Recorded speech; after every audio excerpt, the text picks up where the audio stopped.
Hello, everyone. Welcome to this third and final installment in Arthur in Art.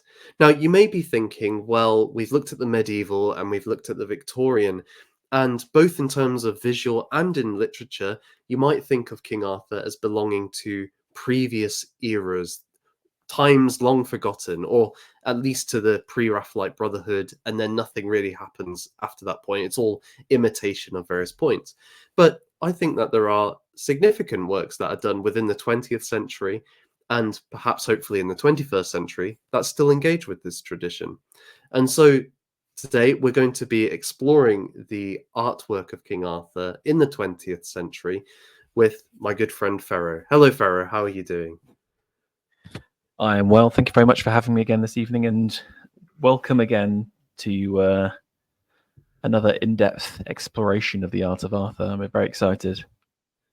One question I had for you before we get into the 20th century, and it's picking up on something that was kind of towards the end of the last episode, was a number of the artists focused upon Tristan and Isolde, and that you can understand this in terms of the exploration of romantic and sexual liberation that figures like Rossetti were interested in, particularly to do with their own personal lives.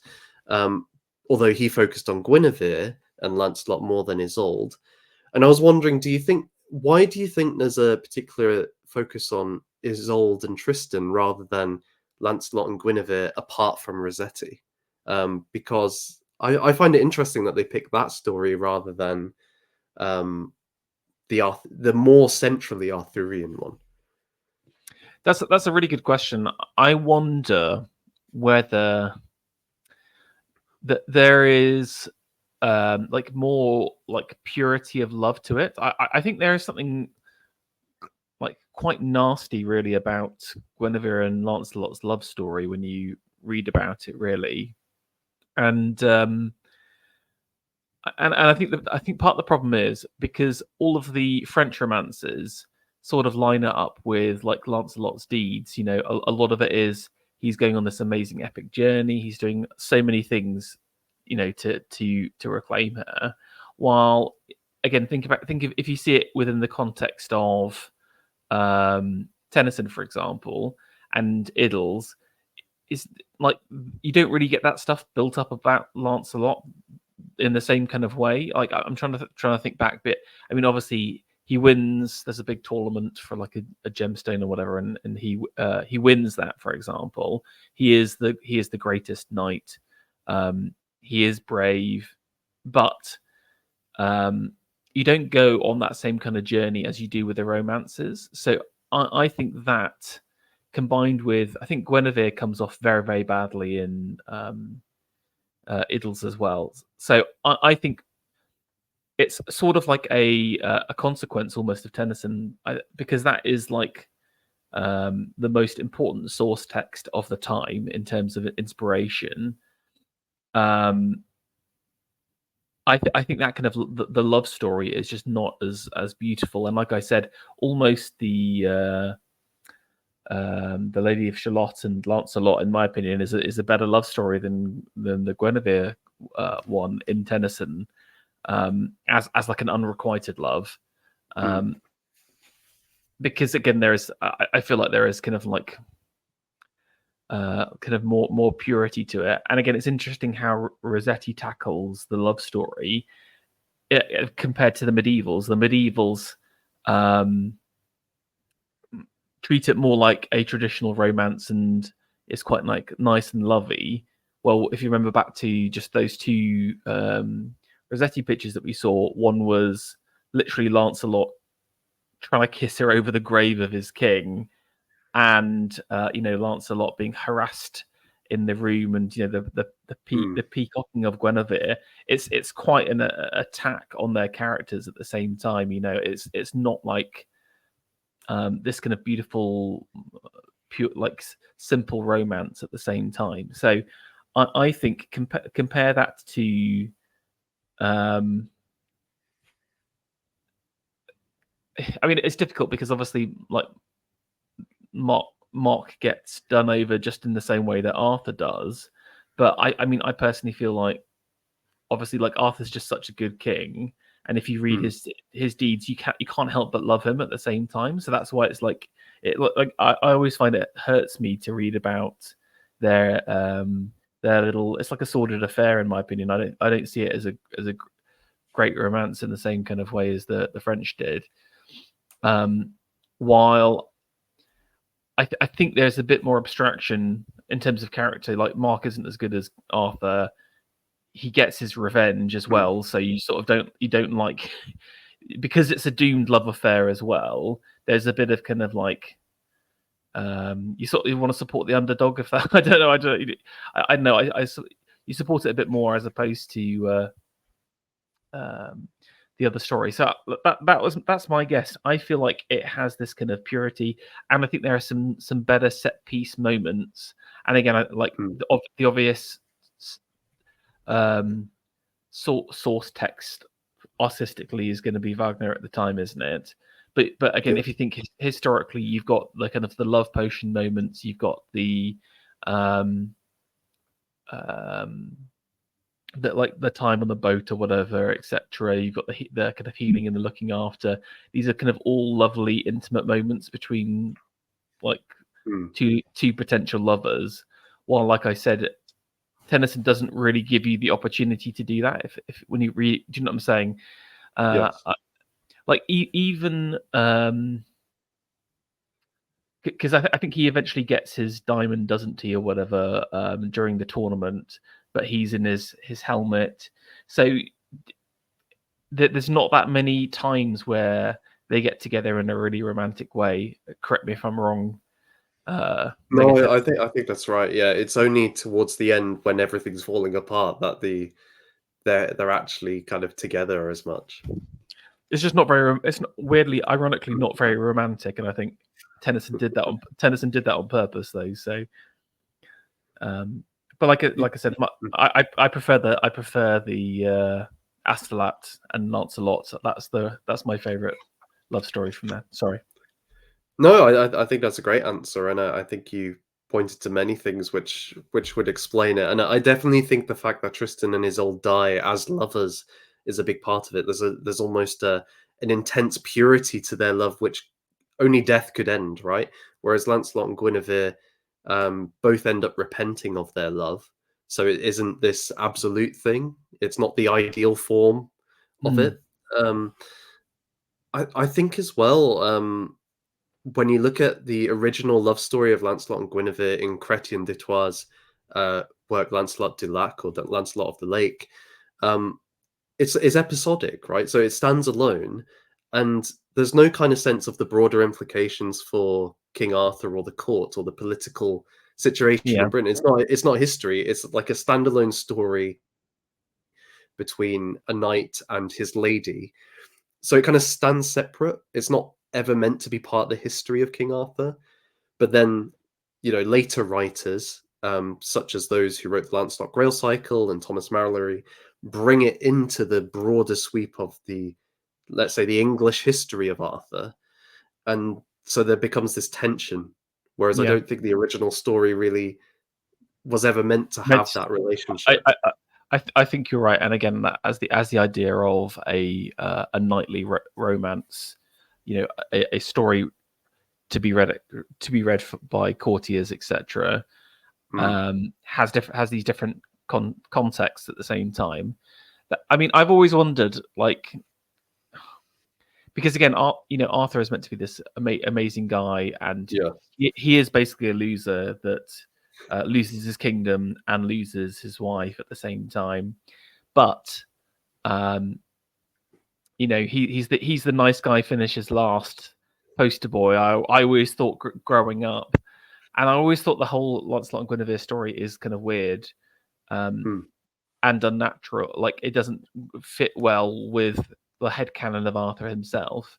However, like, as I grow older, I do think it was the right thing to do to fold it back into the canon, because I think it adds tension, and also I think this idea of Arthur as a messianic Jesus-like figure, and his people turning away from him, like humanity turning away from Jesus.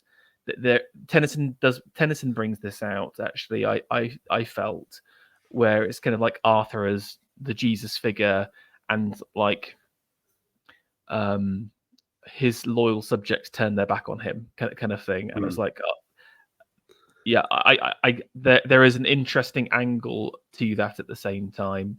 And again, obviously with Arthur coming back as well, there's clear parallels to him as a like a Jesus stand-in. So I think that's a really excellent point, and I would just supplement that by pointing out that both in Rick Wakeman's album about King Arthur, I think it's in the track Guinevere, and in John Borman's Excalibur, which is a few years later, I think that's 1981. Both of them have. So I think in Wakeman's song, there's a line that like Arthur loved his knights more than Guinevere. And in Excalibur, Arthur apologizes to Guinevere because he says, "I had to be king. I couldn't be a husband," basically. And there's this sense in which he is like an ideal brought into history. yes, But can a human really have like a romantic relationship with an ideal individual?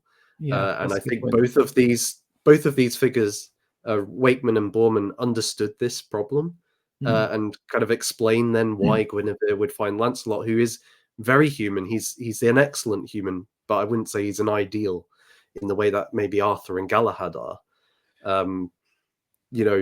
He's also like, he is a loser as well. That's the funny thing, he betrays his king ultimately. He doesn't get the girl at the end, and I can't remember how he dies. Dies of wounds, doesn't he? I think so. Yeah.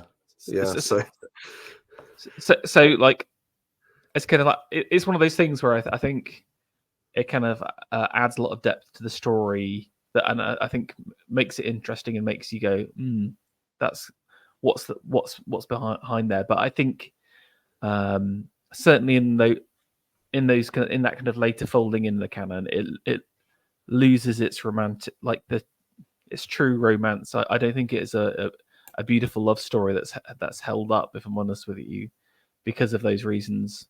While I feel like Tristan and Isolde is like, that is a more romantic and beautiful and tragic love that we all buy into. And yeah, and I think it also resonated with the time period as well. The late Victorian period is really like the sex and death period. Like, again, everyone's like, "Oh, Victorians are such prudes," and it really is not the case. And certainly in elite circles, there's a lot of sex going on, and a lot of drug taking, a lot of and people living very fast lives at the same time. Think about Edward VII, Dirty Bertie. Famous for having like 100 mistresses, for example, in the Edwardian period. So I think there's an interesting turn in art in the kind of 1880s is when I kind of put it down, if I'm honest with you. And I wonder whether I think it's sort of tied into, there's another interesting discussion here, because I think it's tied into like the post-Darwin world, where by the 1880s, it's the first like fully elite generation that buys into Darwin in its entirety. While when he first launched his book, not all the elites believed it in the same kind of way. So I think there's this kind of return to kind of animal understandings, as opposed to I don't know, Christian understandings of the body and the soul. And also, I think in terms of kind of wealth and power, 1880s marks like a huge growth in empire, in terms of like bringing cash in. So imagine you're kind of part of this, the greatest empire in the world, all the money coming in. What does that attract? Loose living, and tied into that, um, and you see it in the art. There's also interestingly, I think, an occult angle as well, where you've got theosophy and occultism coming in a big way in Mm. 1880s. And I've got this really good book. It's an Italian called like Art and Magic, and it's just amazing how much like weird occult art occurs during that time period. And it's sort and I think again I keep going on about Ruskin's idea about moralism and art or whatever. The art that you see is just a reflection of the souls of the patrons and the artists doing it, and there is a very dark undertone. And again, I don't think it is for everyone, and you got to see it again as waves and movements and within groups, within elites, etc. But I think some of the stuff we're going to see today has a bit of that kind of darker sex and death vibe to it at the same time. So it's an interesting twist on the kind of more flouncy, high Victorian, knight prancing in a field style. So, would you say it's influenced by figures like Fernand? Is it Fernand Knopf and people like that in the 19th century? yeah, I mean, like I wouldn't say how influenced Knopf is, but he's contemporary of this guy, Jean Deville, for example, Belgian, and again, Belgium's a great example of basically like a made-up country, less than 100 years old, growing massively with its wealth from the colonies, basically, and they're selling rubber, ivory, diamonds, etc. Like ivory is like a huge part of their economy, for example, and so there is this tremendous artistic outpouring from the 1880s in Belgium, what we call today part of the kind of art nouveau. Now, can I just step back a second and talk about modernism? Like, what is modern art? I mean, typically modern art is ascribed to a very specific time period, basically from like when Picasso is around, like from like when Picasso begins Cubism to maybe the Second World War. So there's a definite artistic period, but I think there is also what I call modern art, in the sense that there is during the 1880s a desired attempt to break away from tradition in specific art forms, and you see that in a couple of different groups. For example, what is known as like British modern in the 1880s. So if you've ever been to the Horniman Museum in South London, that's an example of like British modern architecture. Mackintosh, another example, and the Vienna Secession. Each three of those groups aimed to break away from society and to start something new, in a revolutionary sense, almost. So I describe modern art as actually being before Picasso, really, and I think it's any art tied into this active push to break away from tradition. Now, there's a slight problem in that regard, because all the artists doing those breakaways were taught in a traditionalist manner. So, for example, Picasso, this classic statue and profile picture style Twitter account posting. Here's Picasso painting at 18. What's he doing at painting at 30? But it's the case with all of the like secessionist guys, for example, and Mackintosh and his little Scottish gang in the north, where they were all sort of brought up with tradition, and that was sort of built into them.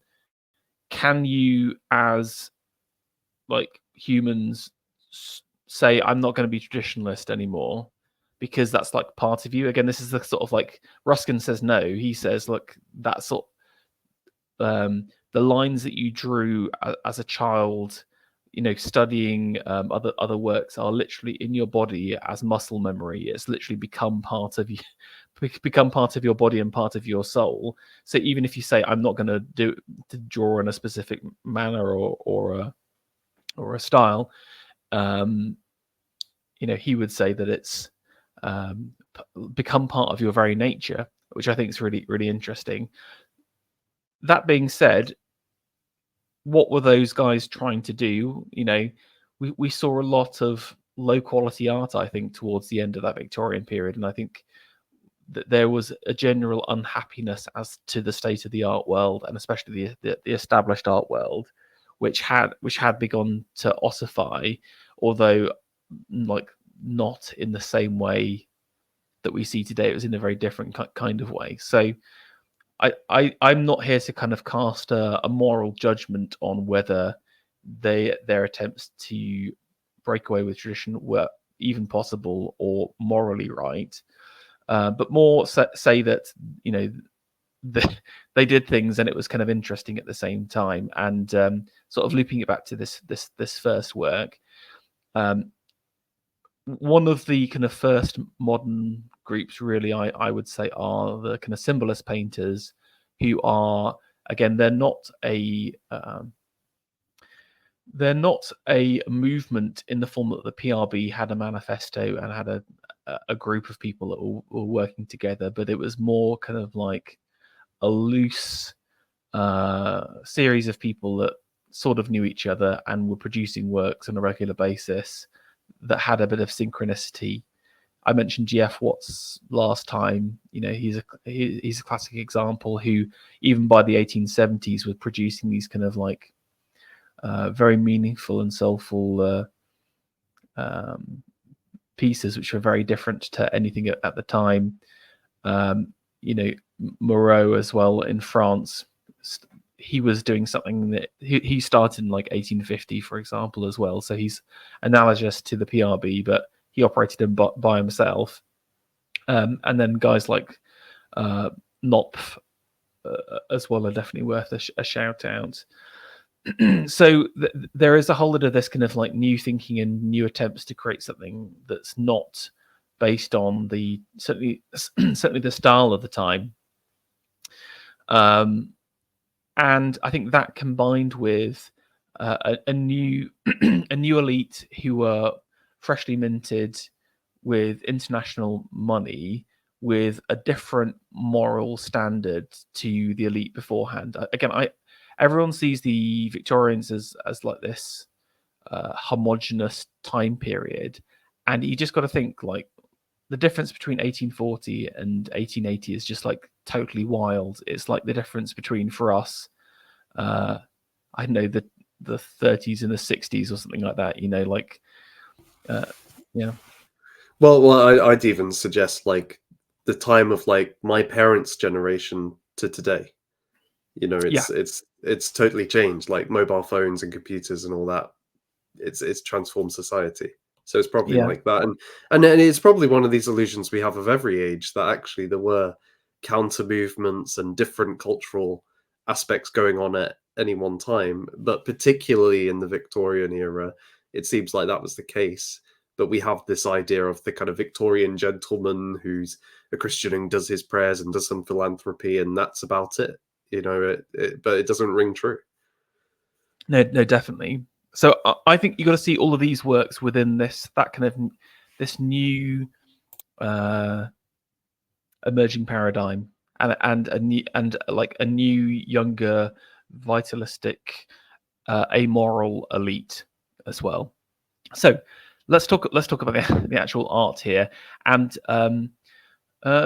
Jean Deville is this, again, people just sort of lump him as Art Nouveau. I'm super against that term. Interestingly, the Germans call the equivalent period Jugendstil, the youth style, which I much prefer.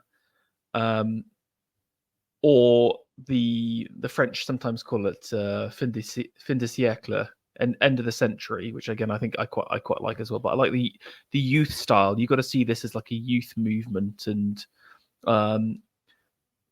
young people trying to make their mark on the world in an interesting way. So Delville, he how to describe his works: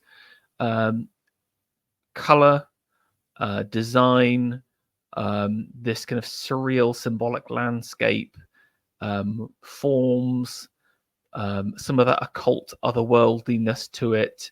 Those are some of the things that he looks for. He's an amazing artist. I could talk on for hours here, but we see this little sketch of his of Tristan and Isolde, and couple of interesting things here. This is a totally novel scene for us, and again, I think this is part of the youth style. It's a new age, a new moralism, new way of thinking. We've got rid of the boat. There are allusions to the love potion here, but I mean, I was already thinking about, this is almost like either too exceptionally inebriated or potentially high. Because again, there's lots of opium dens and all that kind of stuff happening at this period as well. So there is almost this kind of like hippie going on a trip kind of vibe to this picture. Tristan is almost floating off, but there's an interesting foreshadowings with their death at the same time there. So it's this clever moment of light and death.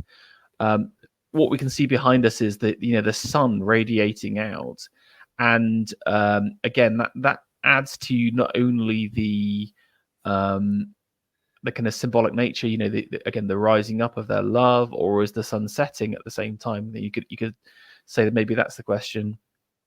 So it's kind of like it's a couple both alive and both dead at the same time. I mean, just compositionally, it's all about triangles. It's about pulling you up. What you're drawn to is really the hand. So again, I think it's really interesting that all of the weight of the picture forces you up to not only the lightest part, but it's the narrative part, and also it's this is sort of like where it all starts. The love potion is super important, and we're sort of focused up onto that. But it has these kind of like otherworldly qualities to it that I think is very beguiling. Well, it's almost like she's holding the Holy Grail in a sense. Interesting. That to me is how the picture looks, and then at the same time, so with the sun behind, it's almost like they are a concrete manifestation of an ideal, or that the sun might represent. The sun's been an analogy for the form of the good in Plato, and so on. But on this kind of foreshadowing, I think as well, what's interesting about emphasizing the cup is in the story, there's this idea that Isolde, can't bear not being with Tristan, and so she basically wants her servant to pour a potion which will kill both Tristan and Isolde when they consume it. But the servant exchanges it for a love potion. But perhaps there's a sense in which the love potion is itself a death potion, that it ends up with their deaths in the end. No, that's true. So I wonder if by putting such focus on the cup, but then with their kind of posture almost death-like, there's a sense to me in which it's bringing the two things together in a very strong way. No, exactly. And I think one thing I wanted to say as well is that he does a lot of these kind of I mentioned color being one of his things. He does these kind of like monochrome.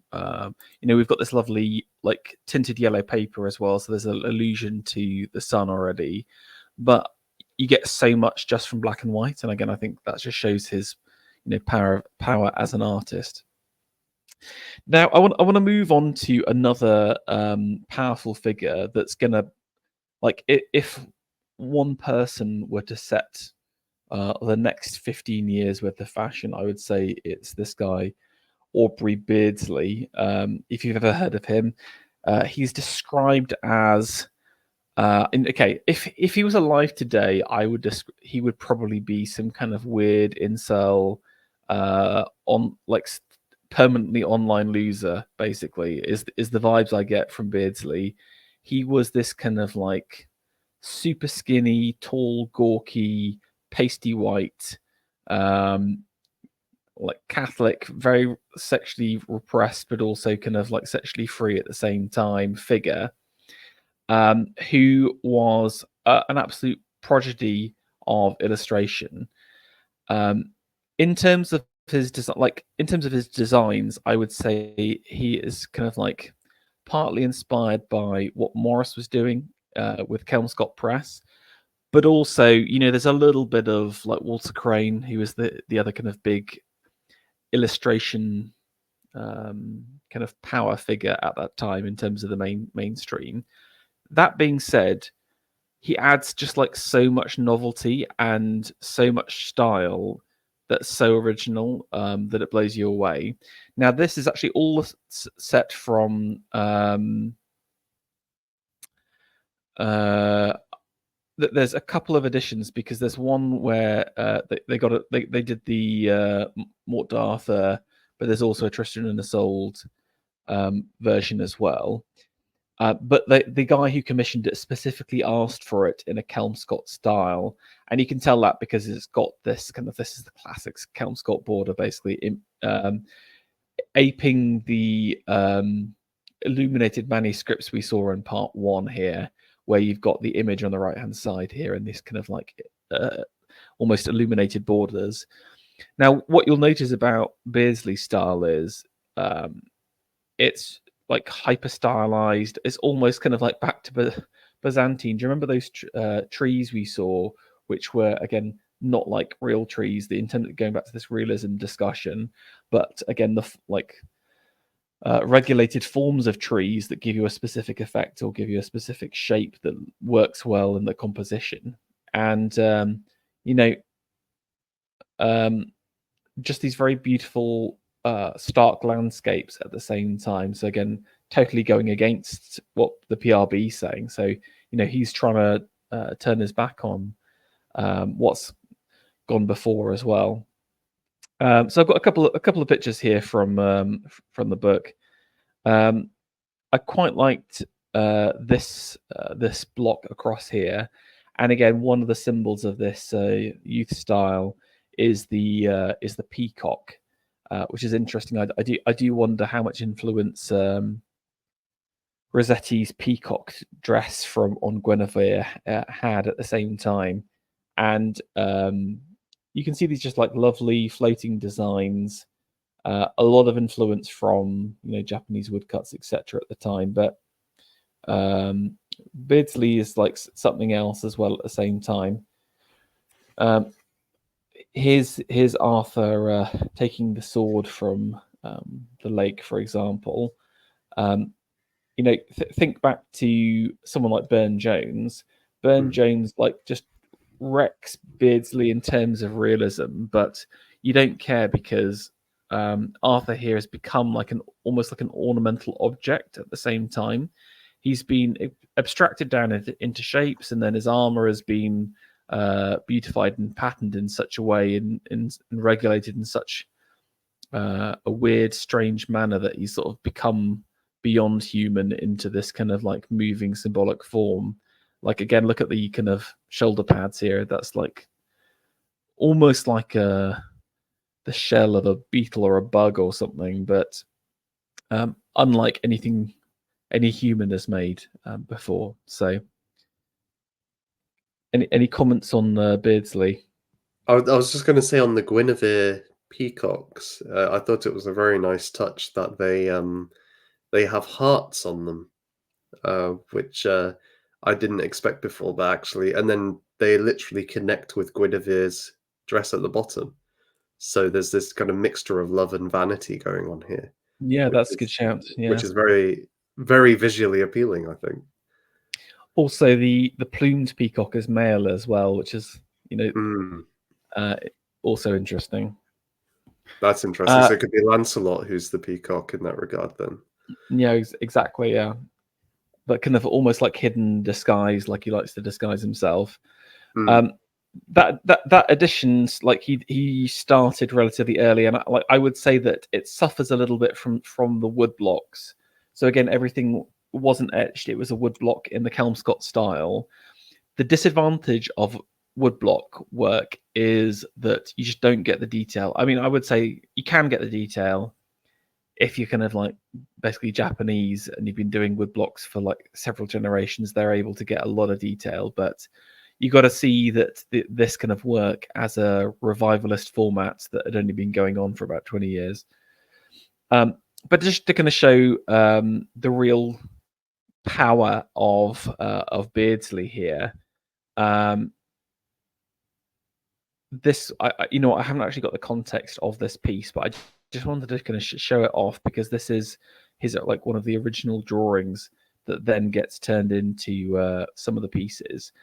And in his actual pen and ink illustrations, number one, there is just like so much more detail, and the rendering quality is so much better. You get things like shading on the hands using like the occasional dots here. You've got all of this weird, again, almost occult incantations going on across the page here.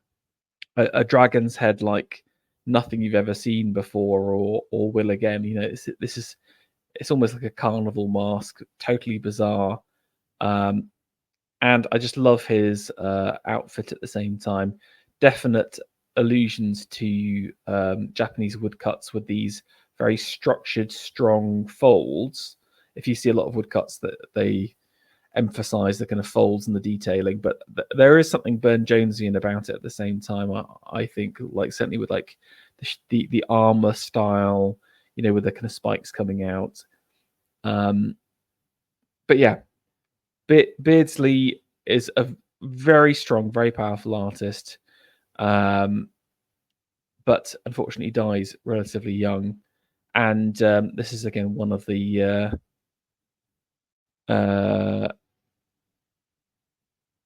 see, now I think this is looking like it's Burne-Jones a second. I'm not sure this is Beardsley a second. I'm counting. I mean, the Merlin there looks a lot like Burne-Jones's Merlin on the right-hand side. Yeah, it might be because he cribbed it.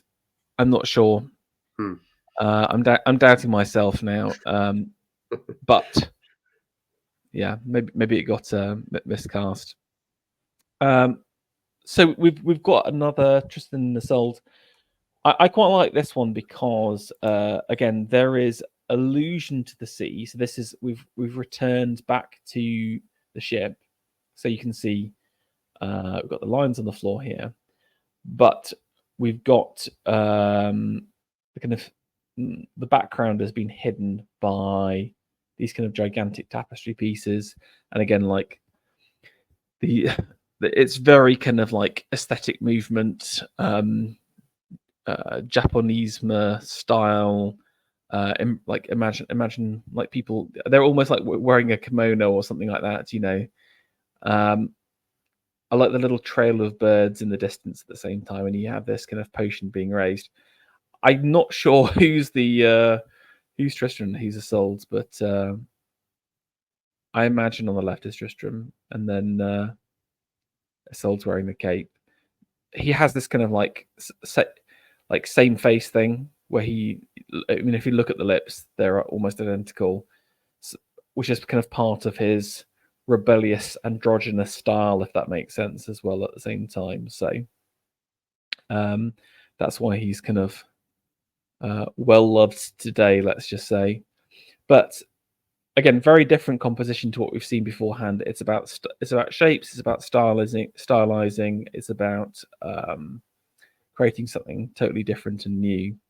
And here was this other one I liked because it was in color. Most of his work's in pen and ink or woodcut, but this is like a litho where you've got Isolde drinking the love potion.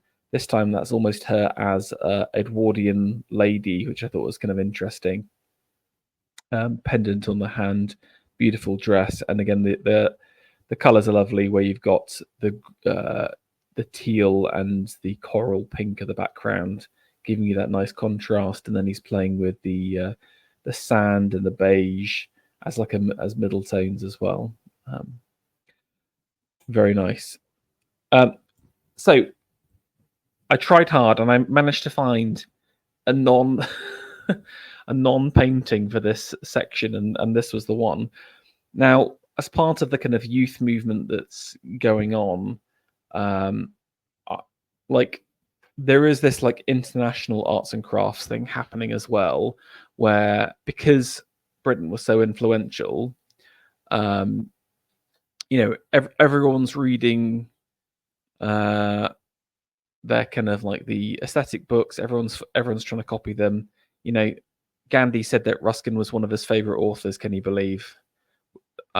We have Gandhi. We have Ruskin to thank for Gandhi. Sadly, that's. I'm pretty sure that's why he included the wheel in the Indian flag, because Ruskin always goes on about the common wheel. That's his one of his things. Anyway, this whole like craft revolution happens, although I think what a lot of it is the existing craft that was still a living tradition sort of got a revitalization. So what you see in French Art Nouveau is the same houses that were doing these kind of Baroque furniture, where they were using like bronze and gilded bronze and these lovely woods. All of a sudden, they've got a new market where they're using the same techniques and knowledge, but in a different style, if that makes sense. So they were really well suited to pick up this arts and crafts thing. As part of that, there is, I would say, this is the greatest moment in glassware that happens between like 1890 and 1920, and this is actually a glass vase. Nathan, I don't know if you realize this. Similar to like Wedgwood's cameo vase, which is based on the Portland vase. These kind of Roman cameo styles where basically you have different layers of glass which are then hand carved out. But Jacques has also added in some additional detail here, with like this is acid warped etching. So you then kind of bathe. So there's 3 layers of glass: the black, the white, and then the orange. And then you apply this kind of like acid etching to it, which then sort of eats and dissolves away at some of it, allowing you to create this kind of like weird foliage effect on the tree here.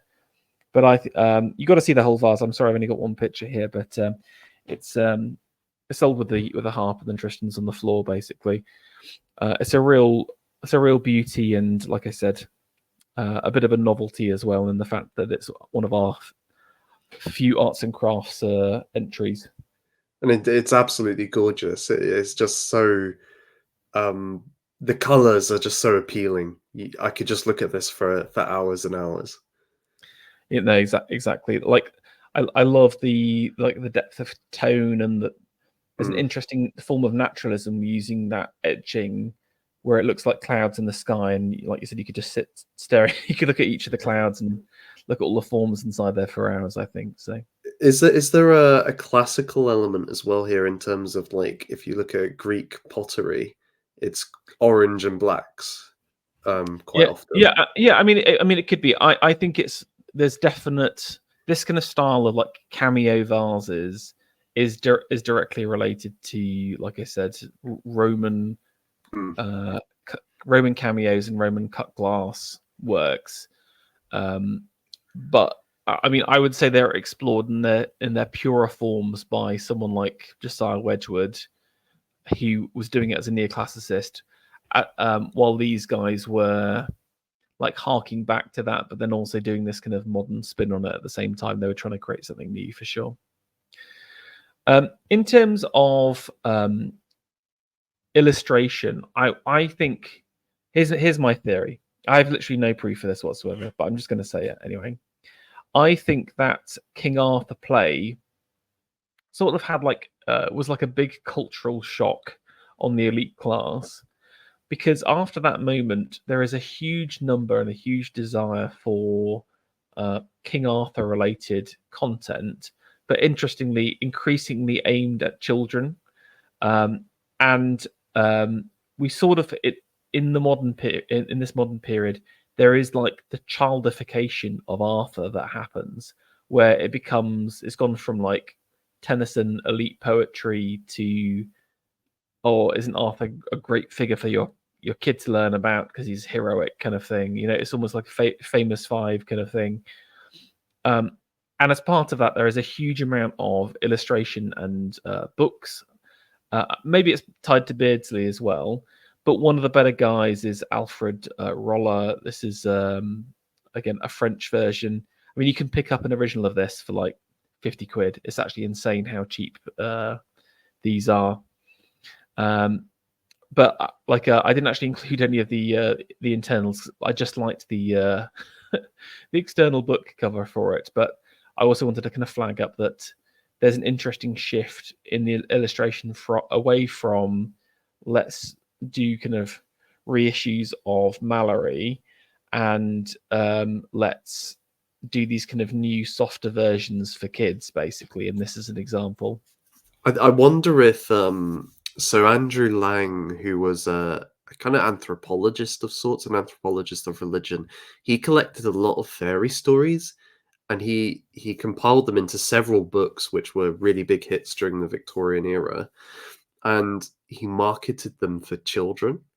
This had a lasting legacy, so much so that like Tolkien in the 1930s is giving the Andrew Lang lecture and trying to argue against fairy stories just being for children, and others before him like George MacDonald are trying to make the same argument, but it's already been kind of set in place by that point that this is what the fairy story is for. So I wonder if the kind of King Arthur becoming a child's tale is set by maybe a broader shift in how mythology and fantasy are treated in the Victorian era.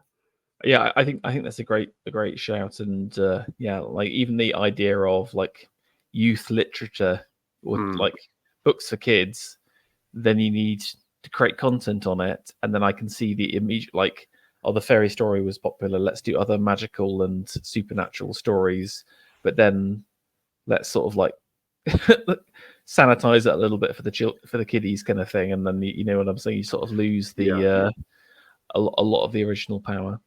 You get that with Robin Hood as well. Like that happens with him. It's really interesting. It's almost like an infantilizing of heroism. You know, maybe this is it. Maybe this is the true downfall in Western civilization. Is literally fairy stories aren't having fairy stories for kids. You know, Tolkien lost the battle, and that's what's caused everything because. As we grew older, we abandoned the stories of our childhood, kind of thing. I think that's a very good argument. I think that should be your manifesto for the upcoming election, Ferro. Yeah, stand on that platform. Hashtag 0 seats. Anyway, let's keep on going. A rare sculpture for us here by William Goscombe John, our first Welsh entrant. Finally, this is it, the Welsh narrative, the pediferous. As I've already made my position clear on the Welsh question here, but it started to kind of enter into Welsh consciousness as an important national figure. But this piece is interesting because it's tied into the new sculpture movement, a group of artists starting in the 1880s who straddle both traditional British sculpture, but also have a view on the modern and the future. So I would say they're strictly not true moderns in several senses, but they are, again, someone certainly like Alfred Gilbert, I would say, is like genre defying and heavily influenced like fantasy for like tens of years after his death, basically. But I thought this is a very lovely Merlin and Arthur here, a subject not often tackled, where you've got kind of Merlin scolding this naughty little baby with a lovely gilded crown at the same time. And you know, the piece itself is really, really beautiful, really, really elegant. And again, I think people think that just because these guys had abandoned tradition meant that they couldn't draw or couldn't produce great works at the same time. And I think that's just not, when you look at their ideals and what they talk about versus the kind of quality of work they do, it's often quite different. Was this one of the Engels piece? No. Here's another illustration one, this time from Robert Engels, a German, again, as part of, I'm not a German expert by any means. However, I can certainly say artistically, post turn of the century, you get this huge build-up in like German nationalist revivalism, which basically sort of culminates. I don't want to go much to. It sort of culminates in aspects of World War II. Let's just say I think sort of begins here, and part of that process is sort of recapturing and revivifying historic German figures, but also they go through this kind of like neo-Germanification of them as well. They create these kind of modern scenes, which are also historic as at the same time.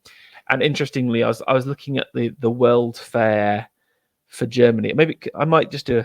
No, we don't have enough time for a disc to go off. But in 1910, they did this. There's one of these World Fairs, and it almost looks like some kind of like Germanic like hut.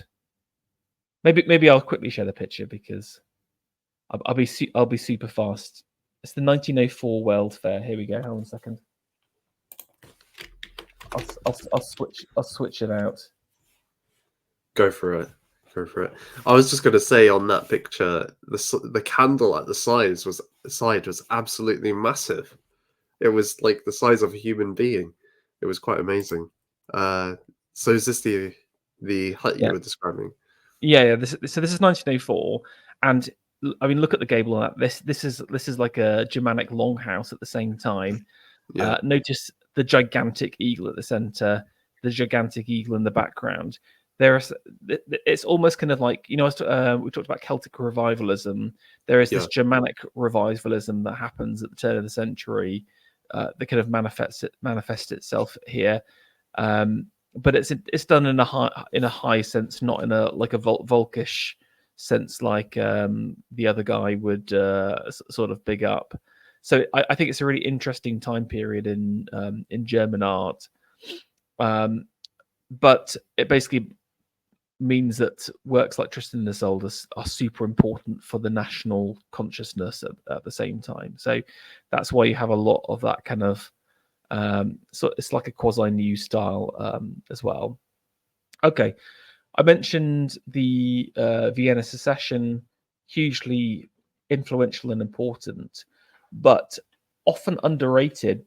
Often talked about in hipster opera circles is the Viennese 1903 version of Wagner's Tristan and Isolde, where Roller, the guy who did this book, then is involved in doing the set design for this version, and people, opera experts, mark it out as this iconic and sort of genre-defining piece. And we haven't really managed to see any of the kind of set designs and backgrounds yet to some of those 60s works. I mean, we saw some of the I think the closest we saw was maybe the Henry Irving. We got a little bit of the View, but I mean, I just absolutely adore Act One on the boat here, and he's managed to capture. I mean, just you got to imagine this on a gigantic stage. They're probably using like actual cloth at the same time, so they make it real as possible. It's not today where they've got like about a £5 budget and everything's done with plaster of Paris. They are making everything out of wood. They're kitting everything out to make it look as real as possible. And I think you get really this sense of intimacy through these kind of like little spaces across here. And also, we saw like Beardsley's work with the curtains blocking and looking out. You're able to create these little set pieces, create the light coming through. but then it can be opened up and you've got that kind of nautical feel at the same time. So, a really special. Also, this is 1903. I love the outfits of it, and again, costume design like nothing you've seen. Like, I mean, I love the Henry Irving production that we saw, but it was very traditional. I guess you could say the Burne-Jones Arthur armor was quite wild, but then I think it gets more subdued. They sort of turn it down a little bit, while Roller goes all out. This is for the Fraulein. I'm not sure that's not a character, is it, from Tristan? Fraulein von Middelburg. I'm not sure if it's the actual actress. So. It must be the actress though. Mm-hmm. I was not able to get to find out which part this was for. I mean, interestingly, this almost kind of like predates like flapper culture, where the 20s look is like a straight silhouette. So like they don't tuck anything in the waist at all. So you can see here her form is a big rectangle, but the Edwardians like love a shawl. They're really big into like women with shawls. But I think it's this almost like there's definitely something traditional about it with the like embroidery work, these kind of beautiful pearls, but it's something other and something new at the same time. So I think a really beautiful work. Now, returning back to sculpture again, and we get a piece from one of my favorite artists, a guy called Frampton, who I would say is like the greatest. I'm gonna say he's the greatest sculptor of women that has ever been. Frampton, he's another of these new sculpture guys. He's what's he most famous for? Maybe like the Lamia, this kind of like proto Art Nouveau bust, which included like several different types of materials in it, like ivory and opals, etc. But he, like I said, he's sort of one of his specialisms is women. He's coming out of the kind of new sculpture school too, but certainly with things like maybe not with the form. So again, if you look at this, you say, "Oh, this is trad art because it's representative," but I think is actually there has that kind of like a modernist undertone to it. For example, Frampton would often mess around with like the hair and the clothes of his models to make them otherworldly. So no one in polite society is wearing like hair like this. This is something out of like pure fantasy. The headdress is, sort of reminds me of like a Dutch milkmaid from the 18th century. But again, it's just totally novel.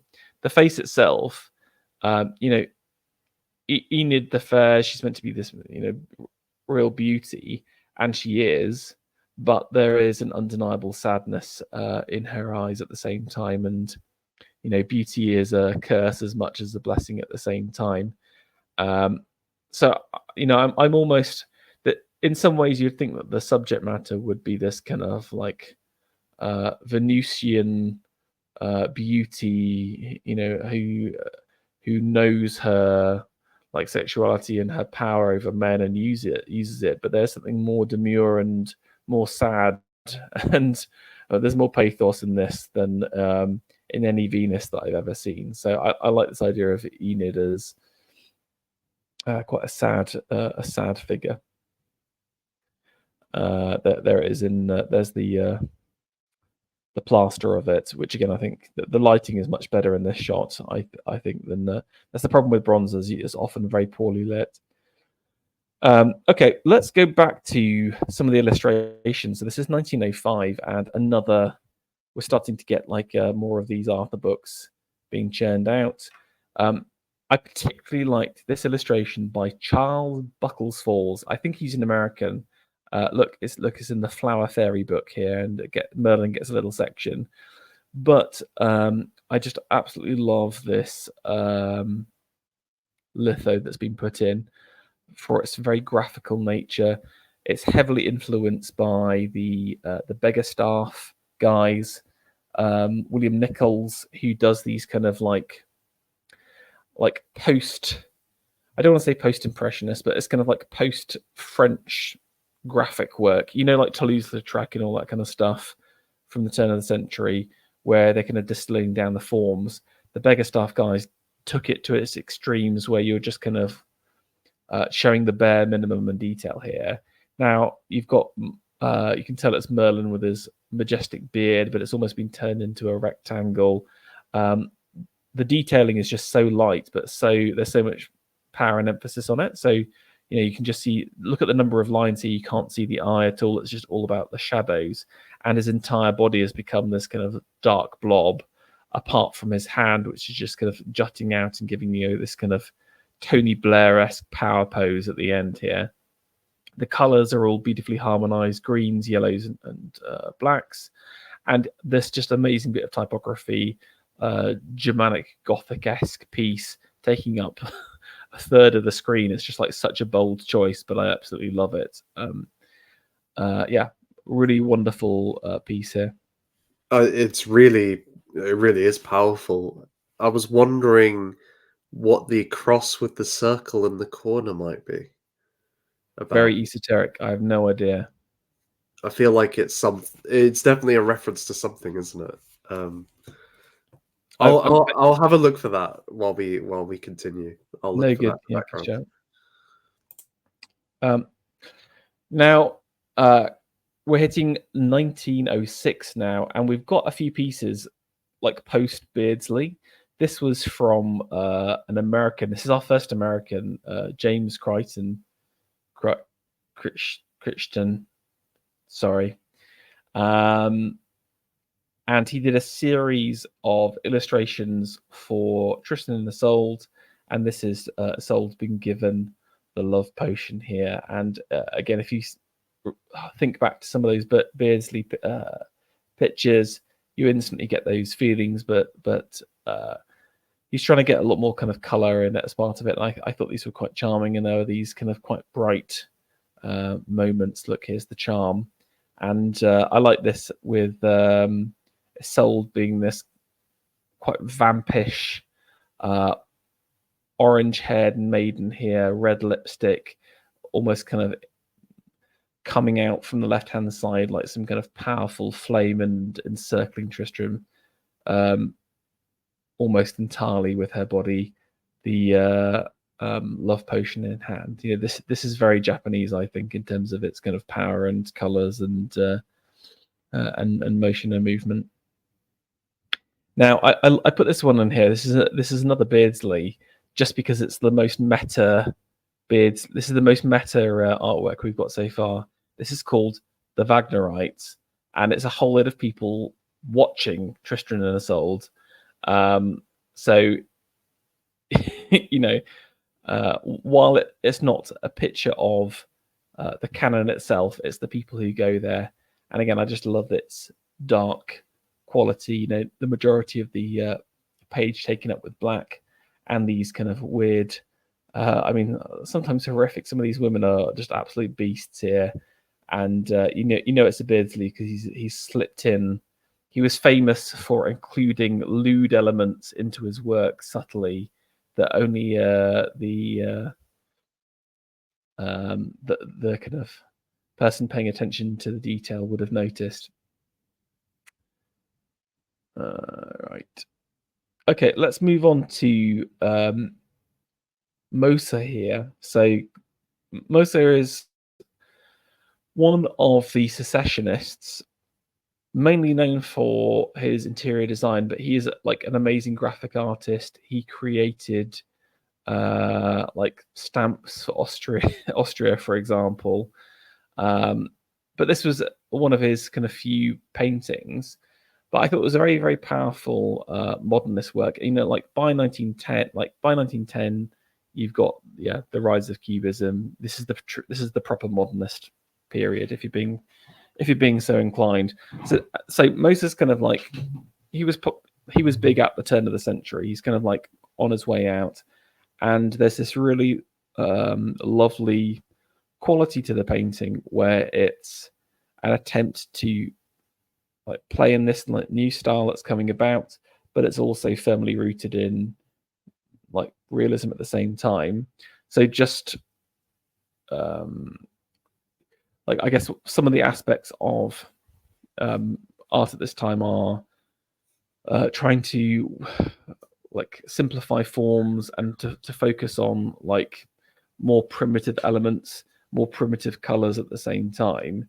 And interestingly, Moser hasn't gone down the form route. You know, look how beautifully rendered the figures are, or the clothes on his body. But there's a primitiveness to the color scheme, which is basically blue and yellow. You know, it's heavily stuck between those two pieces. It's really it is really striking with those colors in particular. And one note which I think is really interesting here mythologically is he has this sword on the floor, and part of the kind of custom, which is definitely referenced in Wagner's Tristan and Isolde, is that the man who's escorting a bride to be should keep a sword between him and the bride to be at all times to separate them so that no sexuality happens. But of course, the sword is on the floor; it's been kind of thrown away, cast aside for this to take place. So I think that's a really lovely touch that he's included there.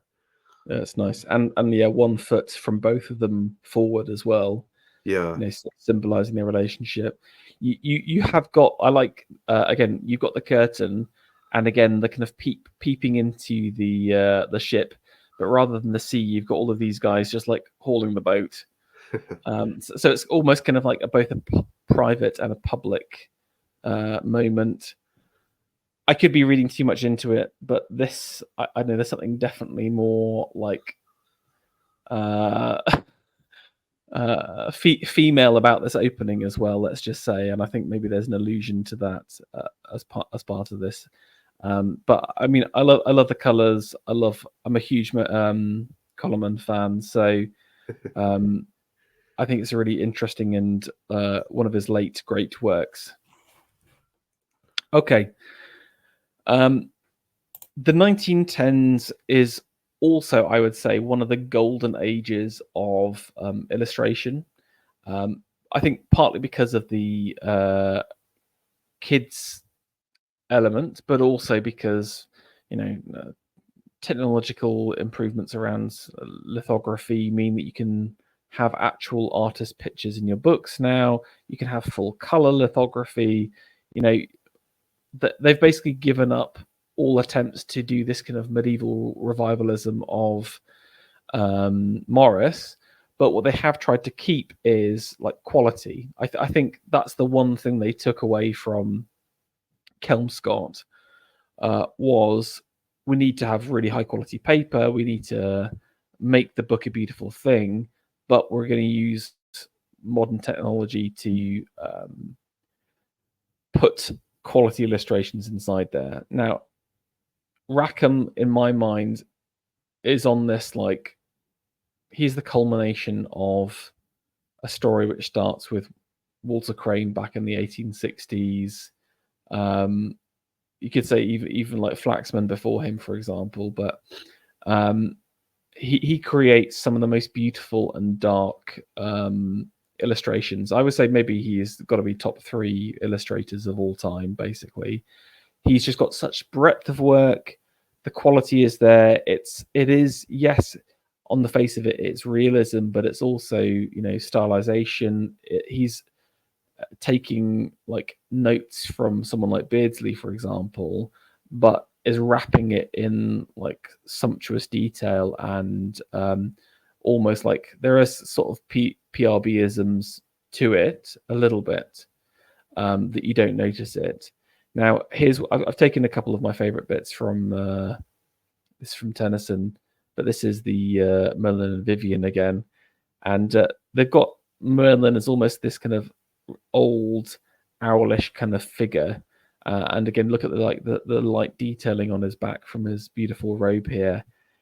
Vivian is this, you know, he's made her a maiden, but her coat and her shawl has fallen away and her shoulder has dropped down. So again, there's this kind of powerful sexual suggestion just from the shoulder to the neck. And again, I just look like, again, we're just in this like brutish age. We are barbarians. We just don't know it.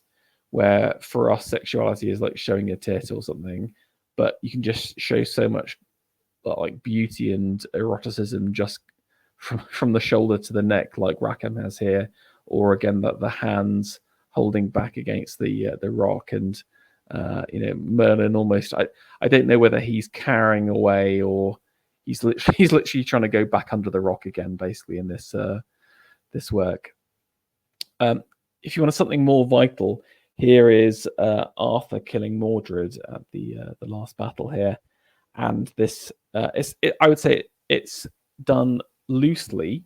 So again, you can see that it hasn't got that kind of depth and detail and graphic nature as the other piece here.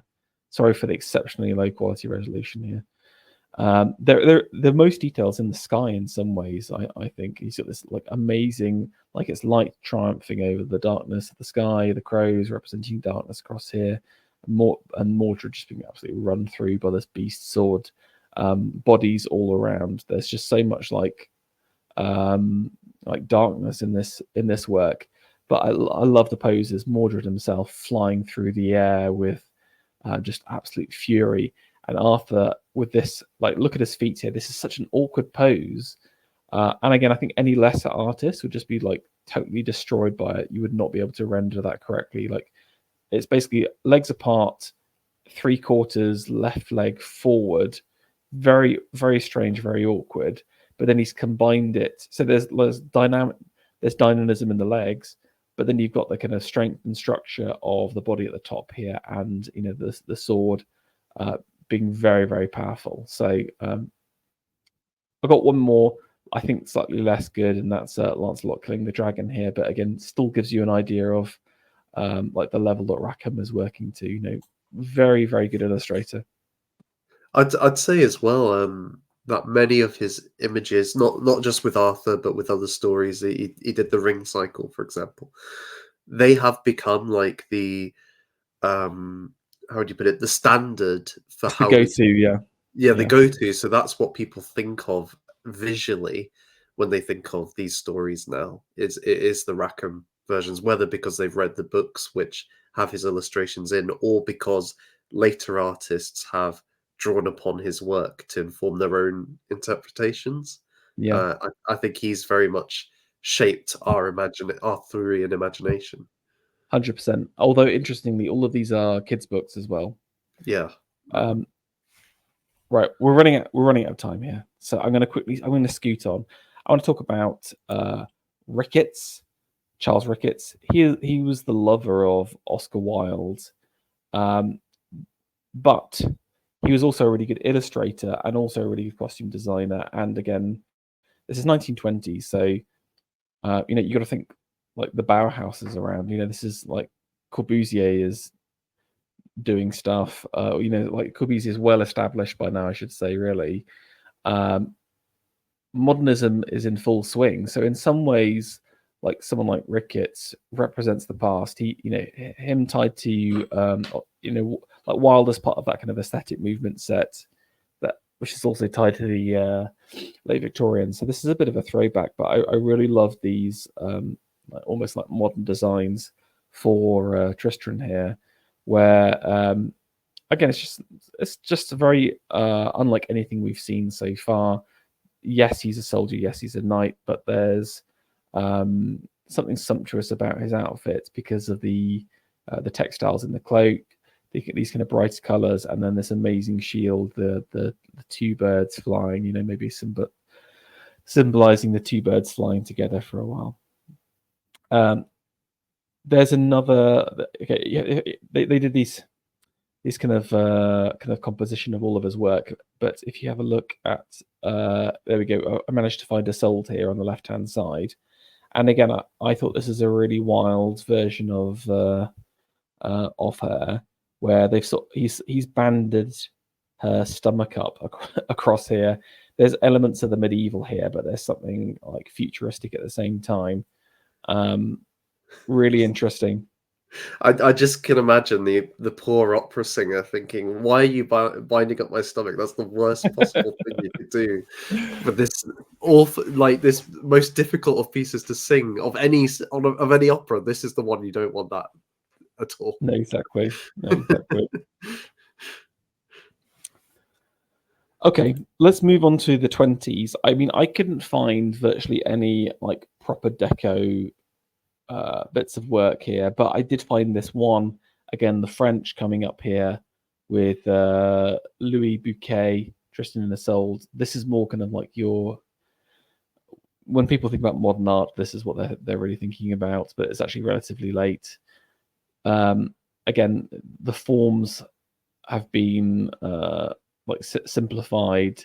It's about abstraction of the body. It's about the body movement through space. I mean, I quite like the two figures across here in the center. You know, Tristan striding forward, the hair of Isolde. You know, she's almost like melting in his hands, which I quite like. And this, yeah, the hair's beautiful and it matches the clothing. The rest of the scene setting, you know, obviously you've got it's the allusions to the boat, but he sort of made it look a bit like a church here, I thought. So I didn't quite like that part. And then there's the handmaid here. Maybe she's been like, "Oh, I've given you the wrong potion," kind of thing.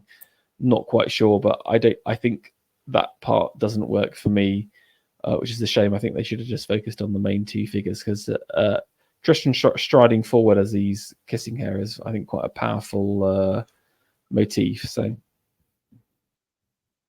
Well, in the finale of Act One of Wagner's opera, the two lovers are kissing, and it's just then that they've arrived in port, and King Mark is waiting for Isolde, and they're just about to like burst in the room. So the handmaiden comes in and is like, "Break it up, you lovers! King Mark's just outside." So I wonder if that's the context here. brilliant. No, definitely. Okay. Other ones I wanted to mention was this this quite nice piece, again, 1925, from a guy called Carlo Nico. It's an Italian, but he's kind of doing this very simple, almost Beggars-Staffian, I would say, illustration again. You've got, I mean, I love this hat here, like diamond head, Tristram, and then beautiful Isolde with a kind of wrapped up sleeves here.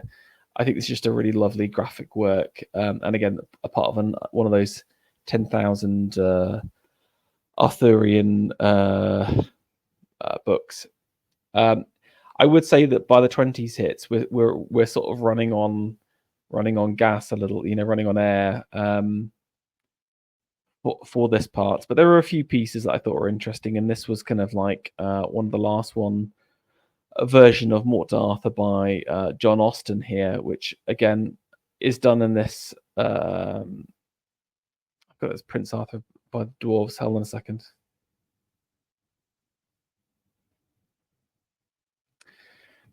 I'm pretty sure this is meant to be King Arthur. Maybe it's a different different Arthur.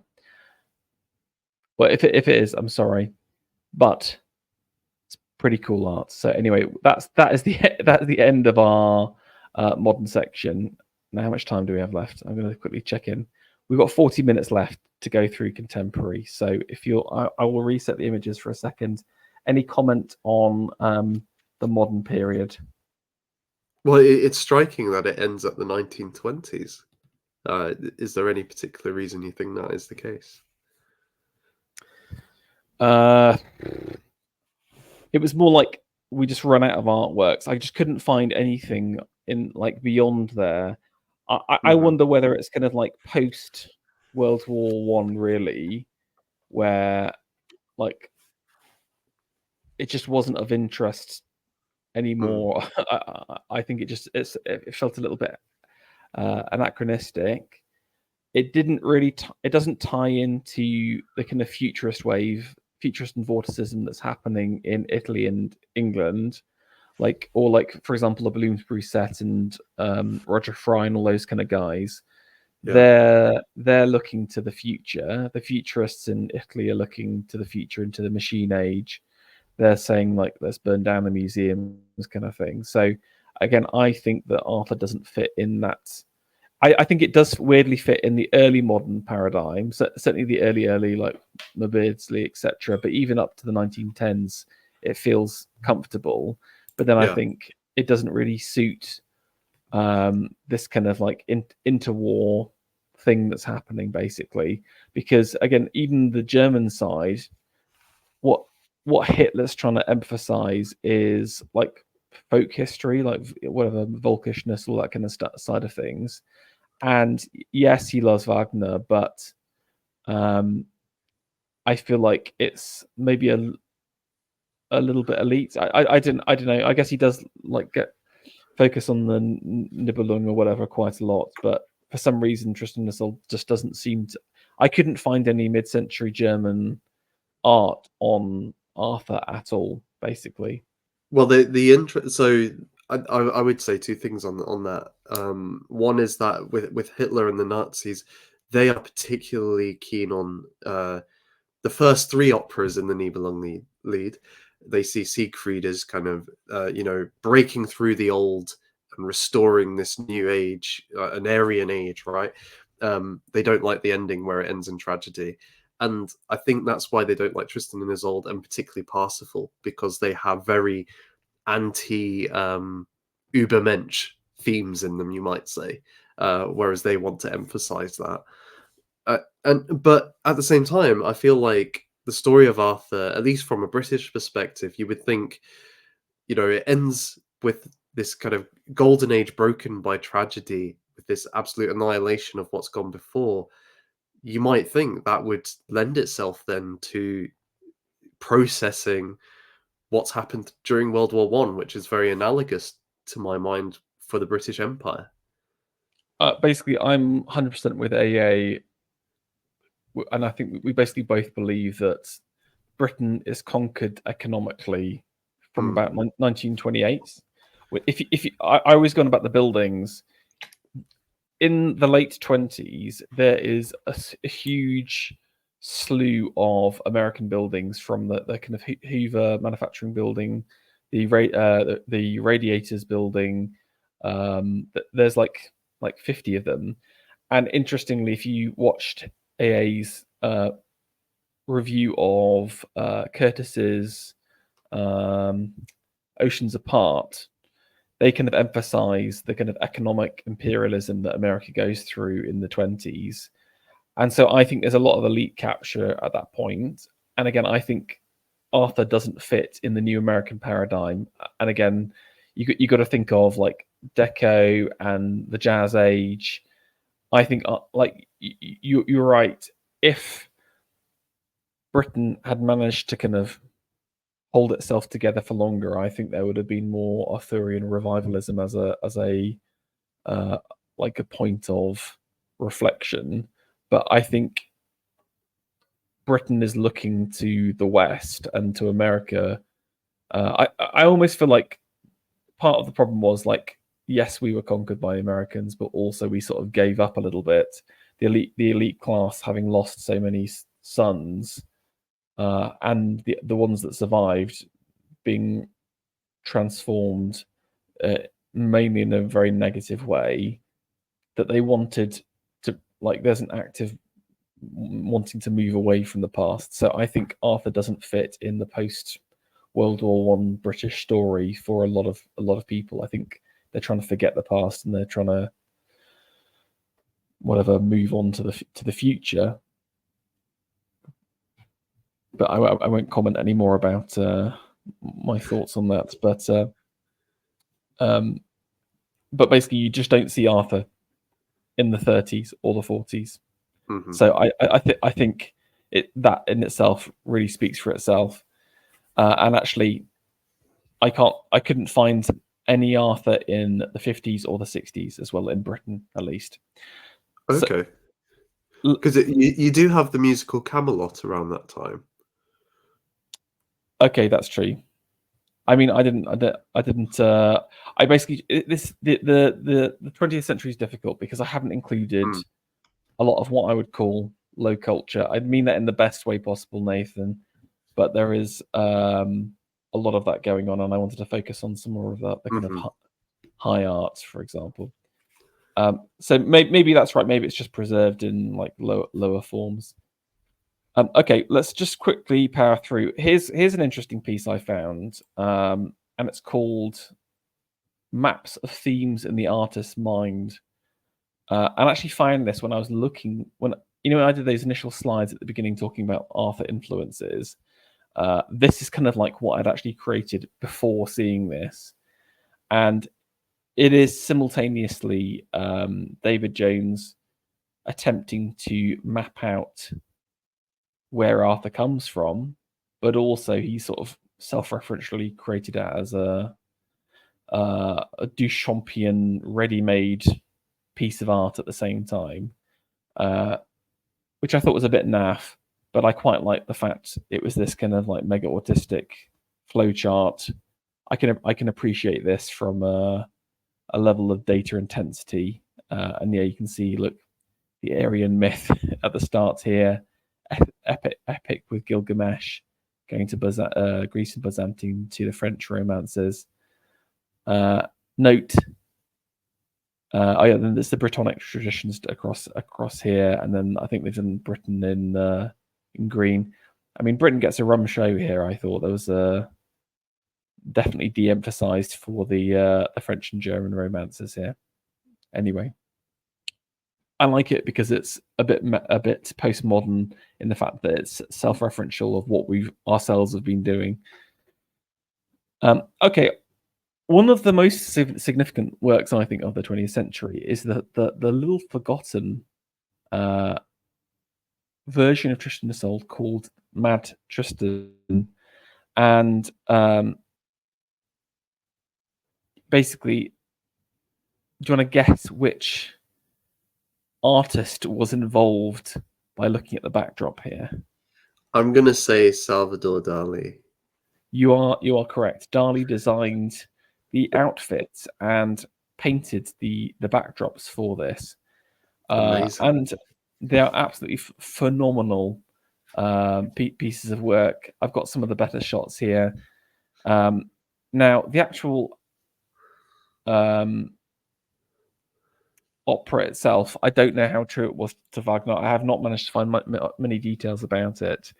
But in terms of set design here, I mean, this is almost like something out of Ovid's Metamorphosis, where you've got these women turning into to trees here. This one's heads being severed off, horrific and brutal. I bet it was like totally mad to watch. I bet you end up being mad by just watching it here. Now, Jordan Peterson fans here will love this beautiful lobster model that he designed. He had an entire series of lobster maidens as part of it, and Tristan here in this kind of like what I would describe as quasi Aquaman-esque scale shirt here. Totally wacky, but it's actually the backdrops which are amazing. He did I think this one is preserved here, and this is meant to be Tristan and Isolde here. Now, obviously, for those who don't know, Dali is obsessed with the language of dreams and Freud, etc. So, for example, stilts is a reference to sexual inadequacy in Freud, and Tristan's on the left-hand side here, and you can see he's kind of cracking. And I wonder whether that's referencing his wound that she healed, and she's kind of reaching out to him. I do not know what the cart means. This is a great time to engage. If you want to have a guess, what does the cart mean in this work? Please comment. Well, I have a suggestion, but I have no idea if it is connected. But in Lancelot de Lac, by Chrétien, one of the things is that Lancelot has to ride a cart on his way to rescue Guinevere from the land of no return. And so he becomes known as Lancelot of the Cart. That's the only thing I can think of that would be connected. Interesting. Yeah, maybe that's it. I got to say that it's probably some weird Freud thing where Probably. Yeah. hearts represent some kind of Oedipian wanting to murder your husband and go off for someone else. No doubt. Anyway, please interpret this at your own will. But I mean, it's another great. It's a long forgotten surrealist masterpiece. Now, I would say that the modern period, the big influence really is Tristan and Isolde still. Here's a 1959 opera, again in Vienna. Sort of took me back to that Roller one from 1901, but I just loved the bow of this, and again the epic size. I mean, one thing you can say about opera is, I'm probably be hated for this. I'm not really that big a fan of the opera. I love Purcell. I'm big into Baroque opera, but less so of. And I like Wagner, but what they do get right is the budgets and the staff. And you can see here this huge expense has been put in place to create this huge bow of the ship, which is exceptionally epic and powerful moment here. Now, I mean, this shows how sparse things are. I mean, we had like 4 things for like 30 years, and then I have to say that I wonder how much influence Rick has had in terms of bringing King Arthur back. And I think probably. I mean, obviously, I'm a huge fan of his work and the album in particular. And I'm sure you're going to be talking about it in more detail. But I do think it probably brought it back to the public consciousness in a way unlike, well, probably almost like Tennyson. I hate it without being too over the top, maybe.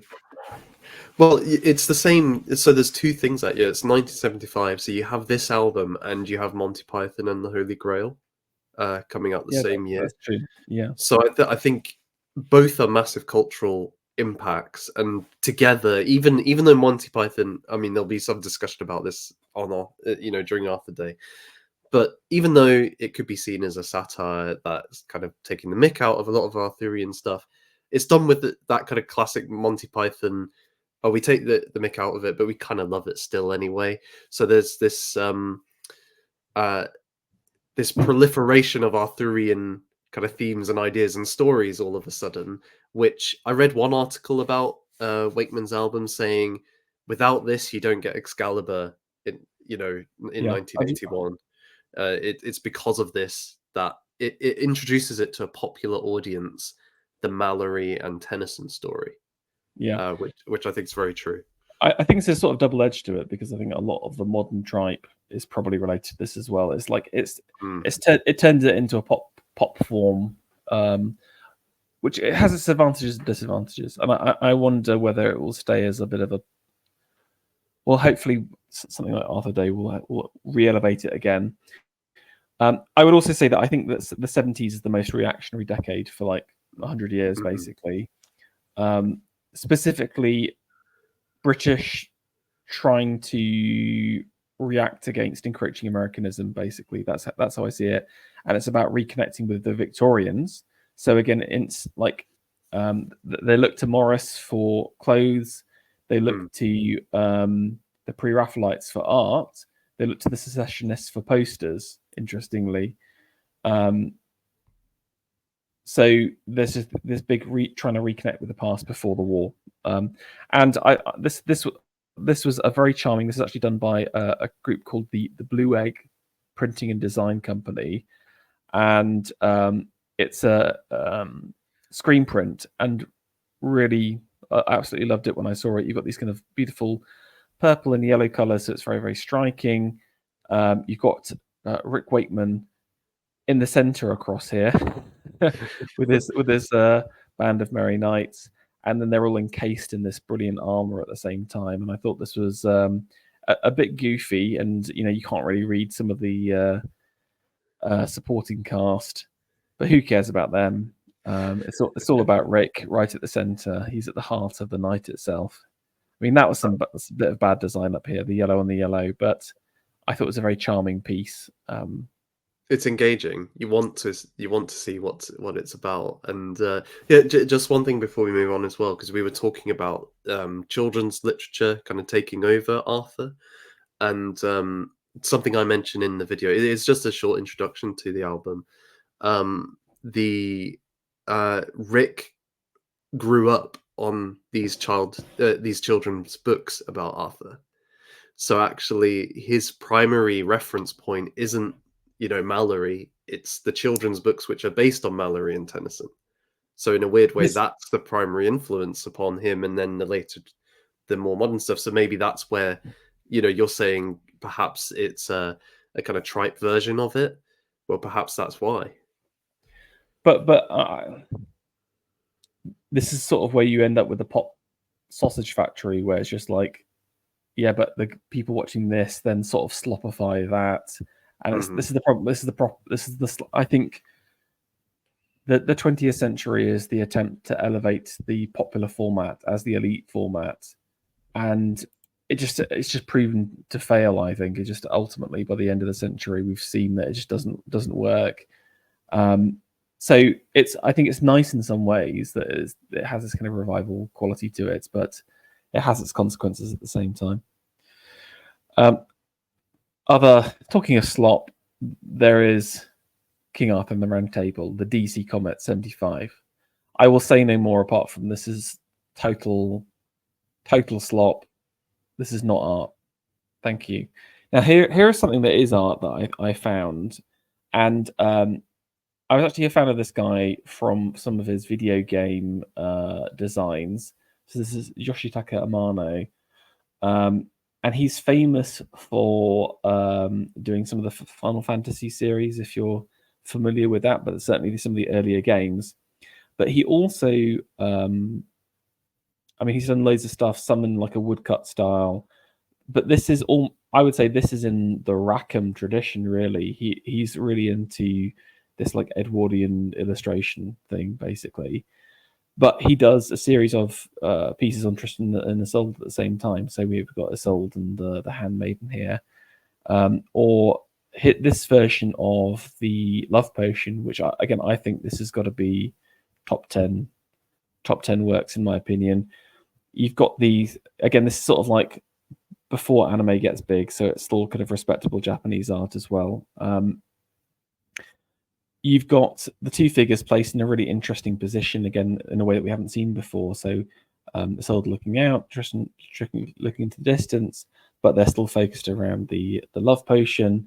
Instead of they may be on the ship, but we can only see the Beardsley-esque textiles in the background here. I mean, Tristan is this proud knight. Actually, I'd say relatively uninteresting here. But it's Isolde, I think, which captures many of the features and is interesting.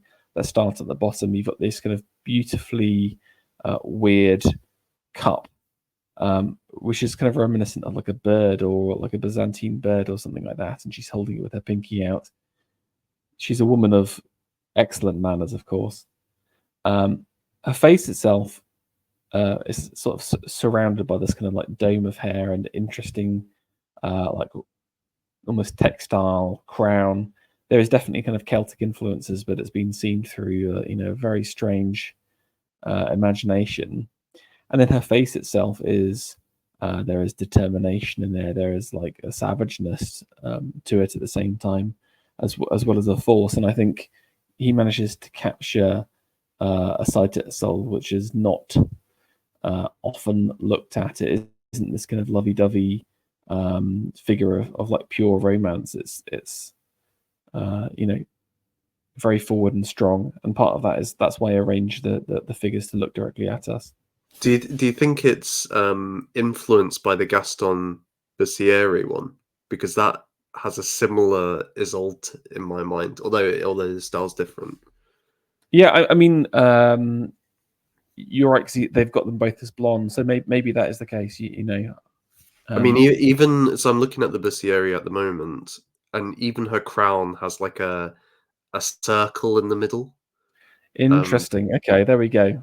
You've and called her it. hair is somewhat similar, yeah. Amano absolutely called out there. No, that's true.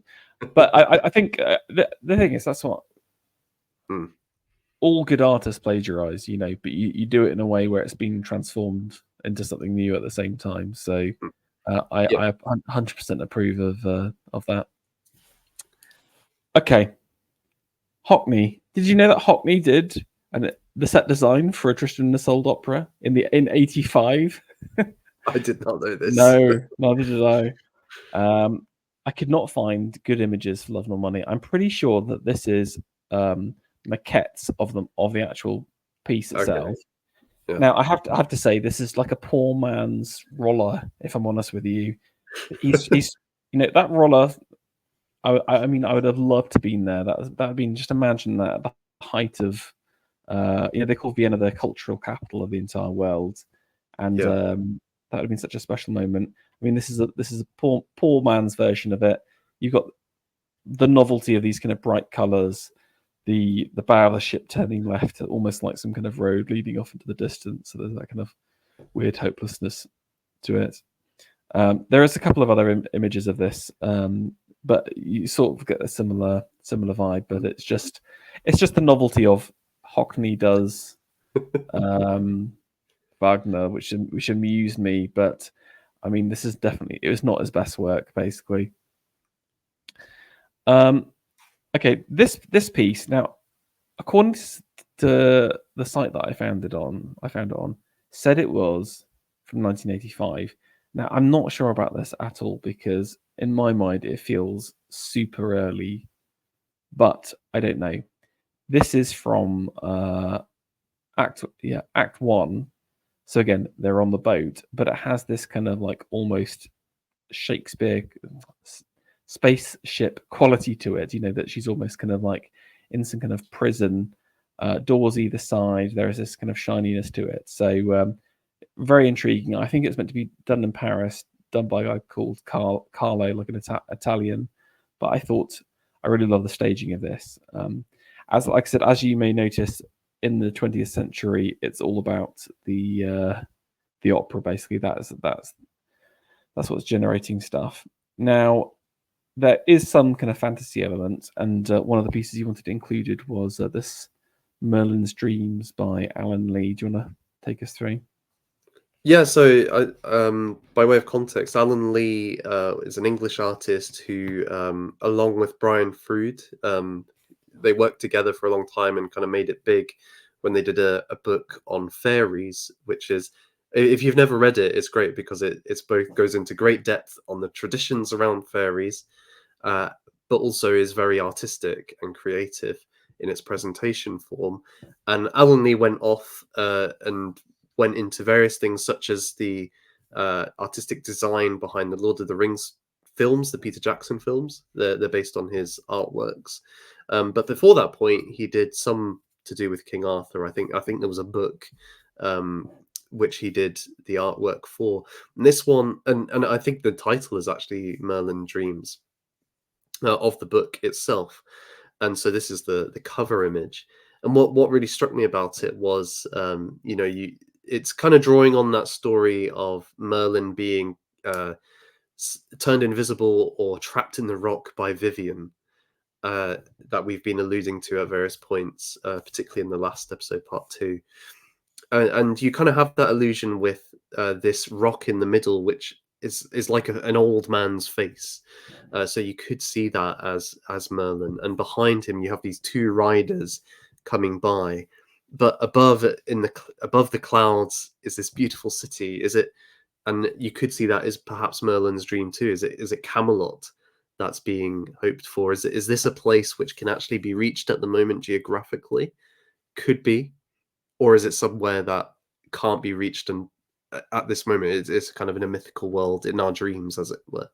So I thought it was quite a nice way to engage with the character of Merlin, and something we hadn't really seen before. It's kind of taking the position of post Arthur story.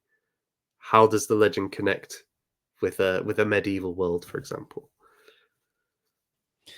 Yeah, no, really good points. And I thought this was very fetching. It really caught my eye, and again, there is novelty to it, but it's interesting because I think the problem with a lot of fantasy stuff that it's a little bit too over the top, or often falls into just being like a bit trite and a bit silly, really. And I think there is definitely more pathos with this, with the Merlin's face. So I think people may look at this and just be like, "Oh, this is just any old fantasy piece," but it has that additional depth, like you pointed out, that adds to it. I think as well, you can definitely see with it, like this, especially the front or the foreground, I should say. That's the kind of aesthetic of the Lord of the Rings in many ways. So it is that kind of world which has faded from Arthurian glory, gets carried over into the world of Middle Earth for Alan No, Lee. interesting. No. Okay. Again, a huge jump. I couldn't even find that. Basically, there is quite a few Wagners going on, I would say. So there's lots of traditional sold happening every 4 years or so. But I would say that none of the productions since the 80s have caught my eye at all for the staging. It really suffers from like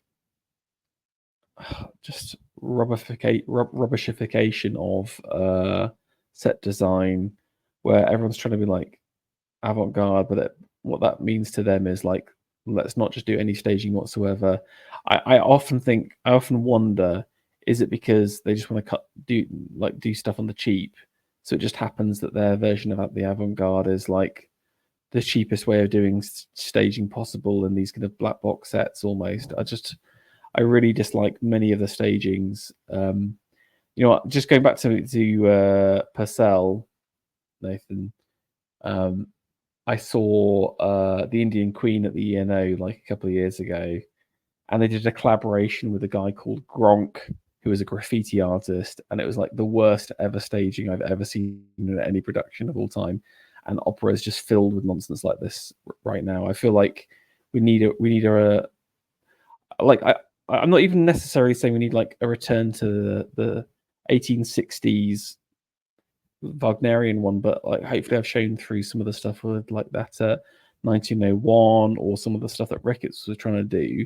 You can stage things in a modern and interesting way, but it needs some actual like artistry, and that's why I haven't included anything from the 80s. I looked through quite a few pieces and didn't find them worthy of including in this stream, so they will be forgotten for all posterity when these tapes are recorded by a traveler in the future. Okay, the last piece really in the set is this one, done by a guy called Reuben. Now there is some debate whether this is Arthur or not. It's called Galos.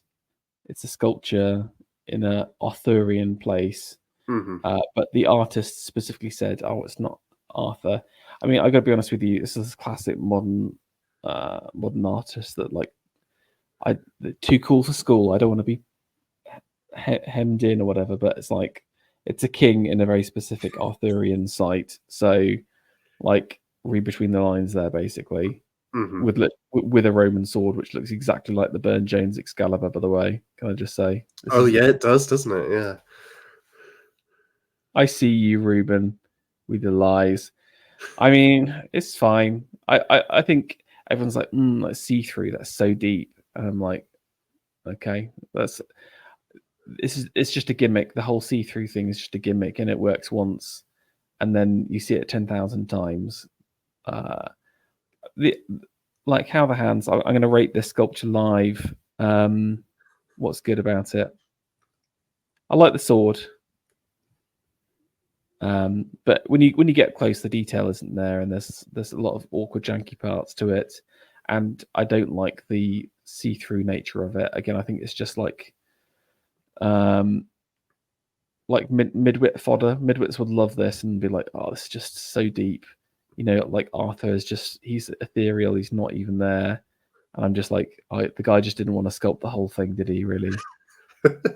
Or if he knew that if he did it, it would be like an average sculpture. So it's like I'm just gonna take out half of it and it's more impactful. Imagine if this was filled out compared to some of that knee sculpture we saw at the beginning. It's just totally lacking. I do not like. Ruben, if you want to respond, please get in contact and we'll make this happen. No, I will step over. You can furiously comment in chat. That's fine. That's fine. Okay. Yes. Now, just to finish off quickly, we've got 10 minutes left, and we've reserved this last little section for, Nathan, you did a call out for artists to submit works. That's right. Yeah. And we've had some replies. Now, unfortunately, I've only had one line of text from via Nathan from some of these artworks. So I want to apologize. I know all of the artists, so I want to apologize if I misinterpret the works. This is me sort of guesstimating the different pieces. And the first piece from Christina. I don't know if we can put like a link to her Twitter in the comments, Nathan, if that's possible with the artist, would be nice. I'll put it in the description. Yeah. And here we've got like Christina does these kind of beautiful oil paintings. Again, I've got to be careful because I know her, so I don't want to get in trouble. I would describe them as I think there's like an air of the kind of the romantic about them in the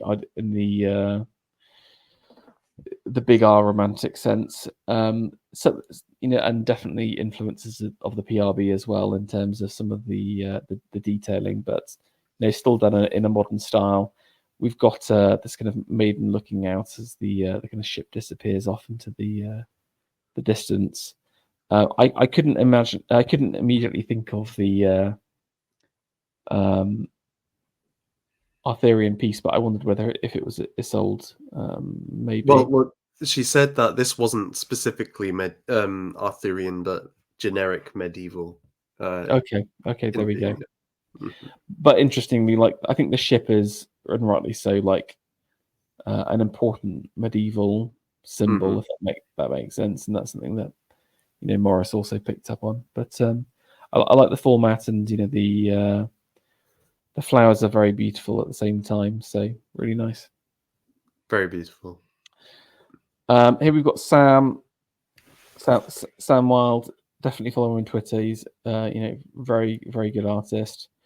And this is a knight receiving the host. I wondered whether if it was a Grail related, but maybe, do you know a little bit more, Nathan? If you give me a second, I'm trying to find the message he sent with it. Let's see.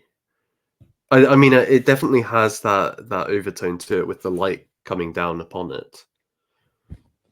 Yeah, exactly. And this is done in pastels, by the looks of it. And I think that's just it's things I like about it include it's got a really tight like color scheme. So obviously it's kind of yellows and blacks are the main tones, but he's also kind of he's knocked in some blues in some of the shadows and also in some of the sunlight as well. So you have got that kind of like interesting contrast. There is this like holiness to it and reverence and awe that make it really interesting. And like who is he speaking to? Who is he receiving communion from? We're asked. Well, this is the description which he gives with it, which it supplements what you're saying. This is a knight feeling God's love during the Eucharist or Lord's Supper or communion, whatever the particular confession calls it or their particular doctrine. This Grail knight is feeling the sight of God in this symbolic ritual. So you could see this as a kind of ecstatic moment at the end of a Grail quest of some kind. Yeah, that's a good way of describing it. And yeah, you can definitely feel that. Like with the lips, for example, it's questioning and holiness and awe that's all rolled into one, I think. But yeah, no, really lovely. This is a more Arthurian piece from Christina again, and specifically this Lady of Shalott. Now this is Did she do this one digitally? Was it? I didn't. She didn't say that. Let's see. She may well have though. She didn't say to me. I think it is. I think it's a digital piece. But it's kind of done in a similar style to the other work that we saw from her. But a couple of interesting things. Obviously, we've seen a couple of Lady of Shalott so far, and most of the time we're kind of seeing her like profile in the boat, or I think there was one where we were sort of looking from behind, but never from above. And I thought that was a really imaginative format. And then also she's changed the canvas into the boat here. Can you see? So you got that instant feeling that you're riding along with her. In terms of the figure, it's this very beautiful maiden floating along. It's almost like she's asleep. There's a serenity to her. Flat petals flowing around the door on the ship, but also there's petals in her embroidery as well at the same time. So this is my favorite of her three works. I think it's really beautiful and really unique. And if she hasn't painted it as an oil, she should definitely do it. That's an invitation to you, Christina. Yeah, you exactly. definitely should. Yeah. Anything to say, Nathan, or shall I? Yeah, I just thought the perspective was so unique and imaginative. It was great looking down, and you almost feel like you're one of those individuals at Camelot looking down at the Lady of Shalott as she floats into Camelot. Yeah, there's something voyeuristic about her. That last stage, and everyone just kind of watching until she arrives at her destination. Yeah. Also noticed, she's holding a thread again, so a symbol of her weaving, and I thought that was a nice symbolic touch. She's at the end of her thread. Some good symbolism as part of that. So yeah, really nice. And again, this was just another one of like a more medieval style with Rapunzel. Do you have a description? Yeah, that's the description she gave me. It's Rapunzel. Okay.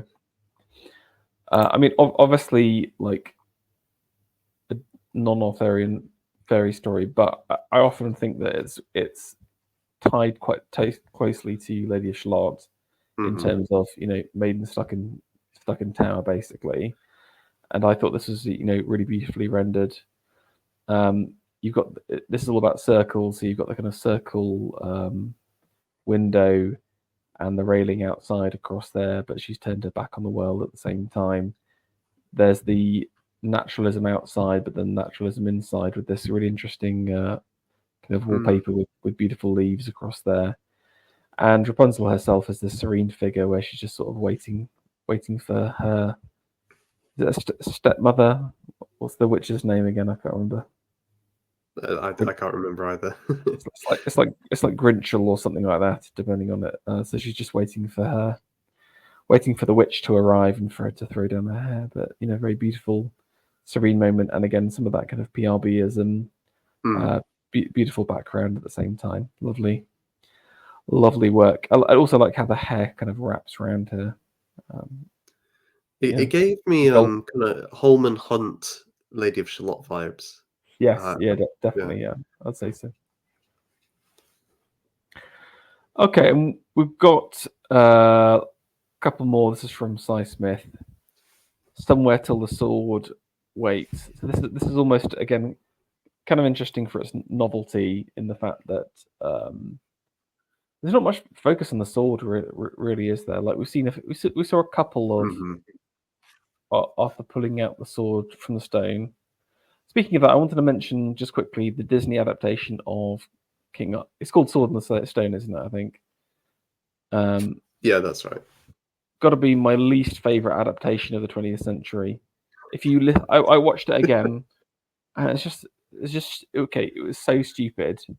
It was so non-canon, and also it had like this egalitarian message as part of it. I was like, oh, this has got to be the most cursed Disneyfied film. I feel like you should watch it again, Nathan, just to see how bad it is, having done King Arthur Day. and you'll be appalled, sir. You'll be appalled by the nonsense that is inside that story. Anyway, sorry. I want to focus on size work. Size, like using like I don't know, maybe like a ballpoint or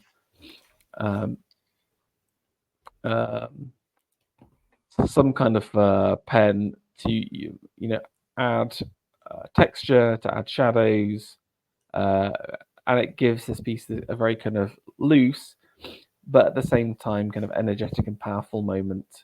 And you can see here this kind of the ruins of a castle here, and the sword in the stones. That this is all about almost like an Ozymandian moment with the kind of castle turn this symbol of power turned to nothing, symbolic of the Arthurian nation, but also a symbol of the future and what is to come here, and Arthur's return through the sword. Yeah, and I think a nice touch as well is the moss on the stone as well. So this has clearly been forgotten for a long time, but at the same time, Si was saying to me he wanted to convey this kind of quiet waiting, that there's a kind of stillness, and one day somebody's going to burst through and take this sword and kind of overturn everything. But at the moment, it's just a kind of quiet, almost twilight, while that person is waited for. No, I think that's a good that twilight, like almost limbo, things lost in time moment is a good descriptor. But no, lovely piece. And then we've got this kind of almost illustrationary piece here, I think, from Theodoric. Very beautifully worked. This is Arthur looking for a sword for Hector, and you can see him. He's kind of parked his horse up across there, and he's noticed the sword in the anvil, and this is him kind of withdrawing it. Yeah, really lovely piece here, I thought. Just from a coloring perspective, the tones are very, very, very vivid, very, very bright. Mm-hmm. And you've got things like this kind of little crow down here. I think adds a lot of detail and interest. I think he was kind of like maybe even leaning on the color schemes of some of the illuminations we saw. So it's like there is a real vibrancy and a high value to the kind of the reds, the blues, and the greens, which is kind of reminiscent of that those early illustrations. I mean, Arthur himself has this kind of like powerful but also kind of sad quality to it. So I wonder whether, again, there's a bit of foreshadowing with his life. But no, I really liked the piece, and also I liked the kind of the staging as well, with this kind of like Book of Kells Celtic style wrap round, and like a bit of font work at the top as well. Well, the A on Arthur is absolutely wonderful, and just on your point on the he looks like he's between life and death in a way. I thought it was interesting that he included a halo for Arthur, because Arthur isn't a saint, which is quite surprising given how some medievals treated him. But he is given that, so he belongs to both this world and a transcendent plane.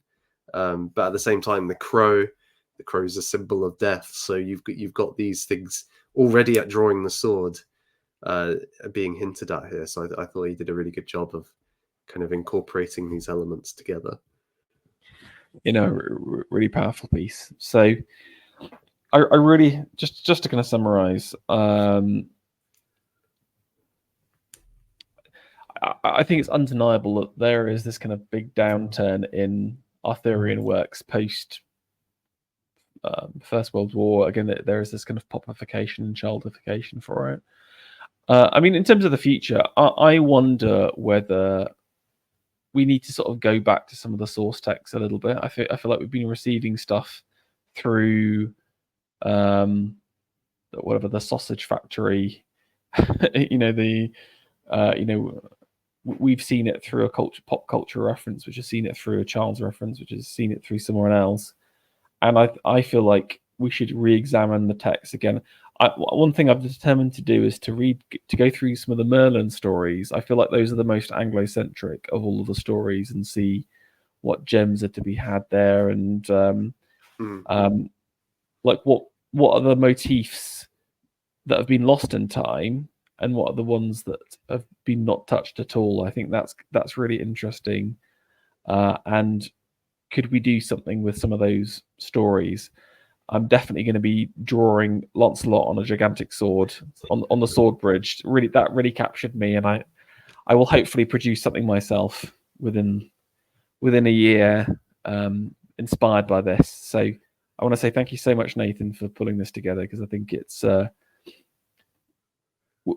in my studies of artistic movements, whenever there is like a revival or a movement, it always begins with introspection in the first regard. It always begins with like the gathering up of interesting bits, or the kind of sharing of stories, and the talking about things before the work is made. And I like to think that this hopefully is the beginning of something interesting. So hopefully it's inspired a few people out there to reassess Arthur and get arting. Get arting. Well, I think that's a brilliant way to bring this to close, because definitely that is been my purpose with Arthur Day. It's not to be a kind of conference which ends in itself. The whole point is to be I think I put in the prologue, we're returning to Camelot so Camelot can return to us. And I think that's true in an artistic sense, just as in any of the others. So I really hope people do take this as a source of inspiration for their own artwork, and potentially it could become something which has a degree of influence at exhibitions and so on. But more than anything, I just want to say thank you to you, Ferro, not only for taking part, but for doing such a fantastic job of both researching all of these artworks, spending your time collating them, compiling them, giving us a great thematic and chronological overview, but also just for the insight and enthusiasm and just deep love for Arthur that you've brought to this.